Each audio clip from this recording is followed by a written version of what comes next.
ये धक्के खा की बड़ी कमजोरी हो गई है। नाज़रीन किराम, इस टाइम आप खैबर अमन जरगे के मनाजर बराह रास्त देख सकते हैं। रहनुमा पाकिस्तान तहरीक इंसाफ शेर अफजल खान मरवत साहब जो है वो जलसा गाह में तकरीब से खिताब करने के बाद यहाँ पे बाहर आए हैं। पार्टी के बहुत बड़ी तादाद में यहाँ पे पख्तून जो है वो उनसे मिलने की कोशिश कर रहे हैं। बड़ी तादाद में यहाँ पे लोग जो हैं वो उनके साथ मौजूद हैं। यहाँ के मनाज़र आप देख सकते हैं बराह रास्त एसएन पॉइंट पीके पे। तो नाजरीन ये मनाजर आप इतने बड़ी तादाद में यहाँ पे लोग आए हैं। ये खैबर पख्तूनख्वा हुकूमत की इजाज़त से ये इख्तिजाज अमन जरगे की तहरीक जो है उनका एक मशावरती कैंप लगाए गए हैं। मुख्तलिफ आप इस साइड पे देख सकते हैं कि इस साइड पे भी कैंप हैं और इस साइड पे भी कैंप हैं।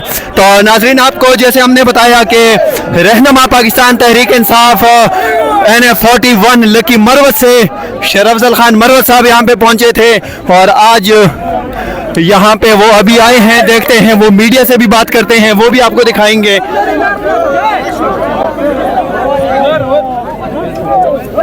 जैसे नाजरीन हमने आपको बताया कि खैबर में पश्तून कौमी अमन जरगे में रहनुमा पाकिस्तान तहरीक इंसाफ शेर अफजल खान मरवत साहब पहुंचे हैं। मनाजर आप एसएन पॉइंट पीके पे बराह रास्त देख सकते हैं कि बहुत बड़ी तादाद में यहाँ पे लोग जो हैं वो मौजूद हैं। तकरीबन 50-60 हज़ार के करीब यहाँ पे लोग मौजूद हैं।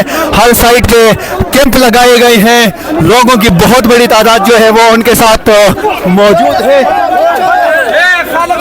ये देखें इतना दकम दकेल है यहाँ पे, बड़ी तादाद में लोग हैं और हर बंदे की ख्वाहिश है कि वो किसी तरीके से शेर अफजल खान मरवत के साथ एक तस्वीर बनाए। इस साइड पे आप देख सकते हैं कि ये कैंप लगाए गए हैं।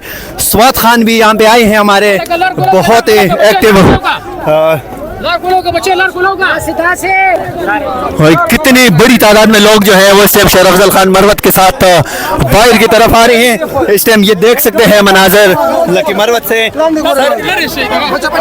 जरगे के हवाले से क्या कहेंगे आप? बस अब ये धक्के खा की बड़ी कमजोरी हो गई है।